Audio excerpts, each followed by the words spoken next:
48 ದಿನಗಳ ಮಂಡಲೋತ್ಸವದ ಕೊನೆಯ ದಿನ. ಧಾರ್ಮಿಕ ವಿಧಿವಿಧಾನಗಳು ಆರಂಭ. ಅಯೋಧ್ಯ ರಾಮನಿಗೆ 1008 ಕಲಶ ಸಹಿತ ಬ್ರಹ್ಮ ಕಲಶಾಭಿಷೇಕ. ಶ್ರೀ ಪೇಜಾವರ ಶ್ರೀಗಳ ನೇತೃತ್ವದಲ್ಲಿ ಚಾರಿತ್ರಿಕ ಉತ್ಸವ. ಅಯೋಧ್ಯೆಯಲ್ಲಿ ಜನವರಿ 22ರಂದು ಸನ್ಮಾನ್ಯ ಪ್ರಧಾನಿ ನರೇಂದ್ರ ಮೋದಿಯವರ ಯಜಮಾನಿಕೆಯಲ್ಲಿ ನೂತನ ಮಂದಿರದಲ್ಲಿ ಶ್ರೀರಾಮನ ಪ್ರತಿಷ್ಠಾಪನೆಯು ವಿಧ್ಯುಕ್ತವಾಗಿ ನೆರವೇರಿತು. ಮರುದಿನದಿಂದ ಶ್ರೀ ಪೇಜಾವರ ಶ್ರೀಗಳ ದಿವ್ಯ ನೇತೃತ್ವದಲ್ಲಿ 48 ದಿನಗಳ ಮಂಡಲೋತ್ಸವ ಆರಂಭವಾಗಿತ್ತು.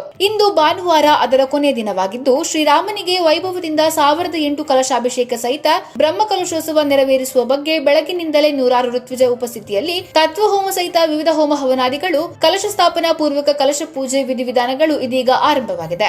ಶ್ರೀರಾಮನ ಬ್ರಹ್ಮ ಕಲಶೋತ್ಸವ ನಿಮಿತ್ತ ಇಡೀ ರಾಮ ಮಂದಿರವನ್ನ ಆಕರ್ಷಕ ಪುಷ್ಪಗಳಿಂದ ಅಲಂಕರಿಸಲಾಗಿದೆ. ದಿನದಲ್ಲಿ ಇವತ್ತು ಅಸಂಖ್ಯ ಭಕ್ತರು ಸಾಲು ಸಾಲು ಆಗಮಿಸಿ ದೇವರ ದರ್ಶನ ಪಡೆಯುತ್ತಿದ್ದಾರೆ. ಪವಿತ್ರ ಕಲಶಾಭಿಷೇಕಕ್ಕೆ ಶ್ರೀಗಳು ಸರಾಯು ಮಾತ್ರವಲ್ಲದೆ ಗಂಗಾ, ಅಲಕ್ನಂದ ಸಹಿತ ಅನೇಕ ನದಿಗಳ ಪವಿತ್ರ ಜಲವನ್ನ ತರಿಸಿ ಬಳಸಿಕೊಂಡಿದ್ದಾರೆ. ಭಾನುವಾರ ಬೆಳಗಿನಿಂದಲೇ ಅಯೋಧ್ಯೆಯಲ್ಲಿ ಸಂಭ್ರಮ ಸಡಗರ ಕಾಣಿಸುತ್ತಿದೆ.